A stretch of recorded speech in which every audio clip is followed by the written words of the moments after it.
শীত এলেই গ্রাম বাংলার পথে প্রান্তরে শুরু হয় সে চিরচেনা দৃশ্য। ভোরের সূর্য ওঠার আগেই গাছের নিচে ভিড়, খেজুর রসের হাঁড়ি নামানোর উৎসব। বন্ধু বান্ধব, আত্মীয় স্বজন, এমনকি প্রেমিক প্রেমিকারাও দল বেঁধে ছুটে আসে তাজা খেজুরের রস খেতে। এই খেজুরের রস পান যেন একটা সামাজিক উৎসবে পরিণত হয়।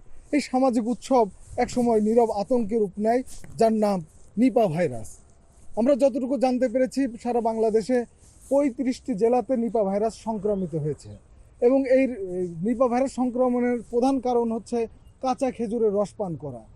বিশেষজ্ঞদের মতে, এবং কোনো রকম প্রক্রিয়াজাত না করেই যে কাঁচা রস মানুষ পান করছে, মূলত এইসব কারণে নিপা ভাইরাস হচ্ছে। এবং আরেকটা জিনিস আপনারা যদি দেখেন, সেটি হচ্ছে গাছিরা কিন্তু যখন রস সংগ্রহ করছে তখন কোনো নেটের ব্যবস্থা করছে না বলেই বাদুর সহ অন্যান্য পাখালি বসে ওই রসে মুখ দিচ্ছে এবং সেই রস সকালবেলা মানুষ পান করছে।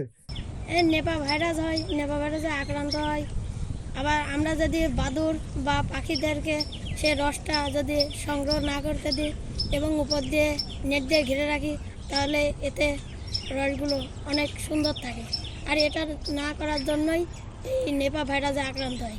আমরা যদি এমনভাবে সুন্দর করে রস সংগ্রহ করি, তাহলে এই নেপা ভাইরাসটা আর হয় না। তাহলে নিপা ভাইরাস থেকে বাঁচতে হলে কি করতে হবে? নিপা ভাইরাস থেকে বাঁচতে হলে গাছের উপরে নেট বা জাল দিয়ে সেই খেজুরের রসটা ভালো করে সংগ্রহ করে খেতে হবে। শীতের আনন্দ উপভোগ করুন, কিন্তু নিজের অজান্তে মৃত্যু ঝুঁকি ডেকে আনবেন না।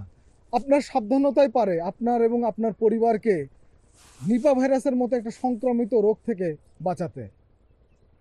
Shahid Suhrawardy, KS television.